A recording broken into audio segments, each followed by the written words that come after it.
സമൂഹ മനസാക്ഷിയെ വളരെയധികം വേദനിപ്പിക്കുകയും ഞെട്ടിപ്പിക്കുകയും ചെയ്ത സംഭവമാണ് കഴിഞ്ഞ ദിവസം കരുനാഗപ്പള്ളിയിൽ സംഭവിച്ചത്. ശ്രീകുട്ടി എന്ന ഡോക്ടറും അദ്ദേഹത്തിന്റെ കാമുകനായ അജ്മലും ഓടിച്ച വാഹനം ഒരു പാവം സ്കൂട്ടർ യാത്രക്കാരെ ഇടിച്ചു തെറിപ്പിച്ചതിന് ശേഷം ആ യാത്രക്കാരുടെ ദേഹത്തേക്ക് കയറ്റി കൊലപ്പെടുത്തിയിട്ടുള്ള സംഭവം. ഇവിടെ ഇത്തരം അപകടങ്ങൾ സംഭവിക്കുന്നത് സ്വാഭാവികമാണെങ്കിൽ തന്നെ ഇത് മനഃപൂർവ്വം മദ്യത്തിന്റെ ലഹരിയിൽ മനഃപൂർവ്വം ചെയ്തിട്ടുള്ള ഒരു സംഭവമായിട്ടാണ് ദൃക്സാക്ഷികൾ പിന്നീട് വിവരിച്ചത്.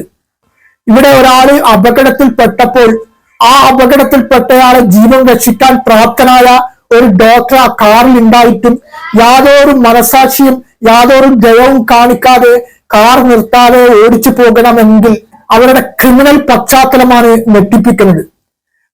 അവർക്ക് പലതരത്തിലുള്ള ന്യായീകരണം ഉണ്ടാകാം. ഇപ്പോൾ ഡോക്ടർ പോലീസിനോട് പറഞ്ഞത് അപകടം സംഭവിച്ച സ്ഥലത്ത് നമ്മൾ കാർ നിർത്താതെ പോയത് നാട്ടുകാർ തല്ലുമെന്നൊരു ഭയത്തിലാണ്.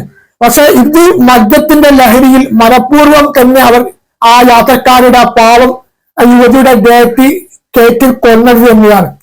ഇവിടെ ഇങ്ങനെയുള്ള അപകടങ്ങളൊക്കെ സംഭവിച്ചു കഴിഞ്ഞാൽ നമ്മുടെ നിയമം കൊടുക്കുന്ന ശിക്ഷ എത്രത്തോളം ഉണ്ടെന്നത് എല്ലാവർക്കും അറിയുന്ന ഒരു കാര്യമാണ്. ഇതൊക്കെ കുറച്ച് ദിവസങ്ങൾ മാത്രം ഈ ഒച്ചപ്പാടുകളൊക്കെ ഉണ്ടാവും. ഇവിടെ 14 ദിവസത്തേക്ക് ഇപ്പോൾ കോടതി റിമാൻഡ് ചെയ്തു. ഈ 14 ദിവസം കോടതി റിമാൻഡ് ചെയ്ത ശേഷം അടുത്ത സിറ്റിംഗ് ഒരുപക്ഷെ ഇവർക്ക് ജാമ്യം കൊടുക്കും. ഈ ജാമ്യം കൊടുത്ത് ഇവർ പുറത്തേക്ക് വരും. ഈ പുറത്തേക്ക് വന്നു കഴിഞ്ഞാൽ സാധാരണ പോലെ ഇവർ കാറ് ഓടിക്കുകയും ചെയ്യും. ഇതാണ് ഇവിടെ കണ്ടുവരുന്ന ഒരു കാര്യം. ഇതുകൊണ്ട് തന്നെയാണ് ഇതുപോലെയുള്ള തമ്മാടിത്തങ്ങൾ നമ്മുടെ നാട്ടിൽ നടക്കുന്നത്. ഇവിടെ മദ്യത്തിന്റെ ലഹരി 2 പേരും നല്ലതുപോലെ മദ്യപിച്ചിട്ടുണ്ട് എന്നാണ് പോലീസിന് കണ്ടെത്താൻ സാധിച്ചത്. മദ്യപിച്ച് വാഹനം ഓടിച്ചു കഴിഞ്ഞാൽ ഉണ്ടാകുന്ന അപകടം എത്രത്തോളം വലുതാണെന്നുള്ള കാര്യം എല്ലാവർക്കും അറിയാം. അതുകൊണ്ട് തന്നെയാണ് ഈ അപകടം ഒരു കൊലപാതകമായിട്ട് എല്ലാവരും നോക്കിക്കാണുന്നത്. ഇവിടെ ഇത്തരത്തിൽ മനഃപൂർവ്വം അപകടം വരുത്തിയിട്ടും മറ്റുള്ളവരെ ജീവനമെടുത്തുമൊക്കെ ചെയ്യുന്നവർക്ക് ഇവിടെ കൊടുക്കുന്ന ശിക്ഷ വളരെ പരിമിതമാണ്. ഒരുപക്ഷെ ഇവർക്ക് ചെറിയൊരു പിഴ കൊടുക്കൂ, അല്ലെങ്കിൽ കുറച്ച് ദിവസം ജയിലിൽ കിടക്കൂ. അത് പൊതുജനങ്ങളുടെ നികുതി പണം കൊണ്ട് ഇവർ സുഭിക്ഷമായി ജീവിക്കും. ഇതൊക്കെയാണ് ഇവിടെ കണ്ടുവരുന്നത്.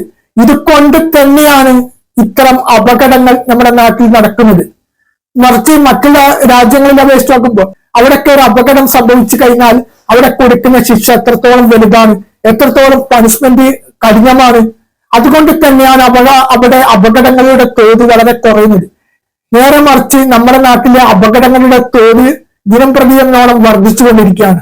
ഇന്ന് ഒരു വാഹനവും ആ വാഹനത്തിന്റെ താറാറ് ഒഴിച്ചു നിർത്തി മാറ്റി പറയുകയാണെങ്കിൽ താനിയ ഇന്ന് അപകടത്തിൽ ചെന്നപ്പെടുന്നില്ല.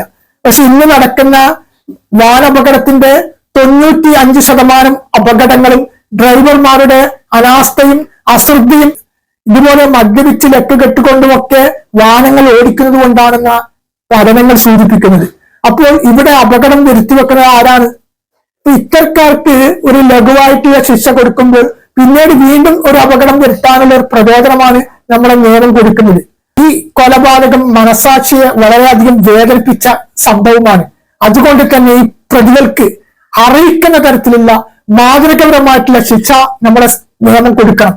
എങ്കിൽ മാത്രമേ ഇതുപോലെയുള്ള ക്രിമിനൽ പശ്ചാത്തലമുള്ള ഡ്രൈവർമാരുടെ വിളയാട്ടം ഒരു പരിധിവരെയെങ്കിലും കുറക്കാൻ പറ്റൂ.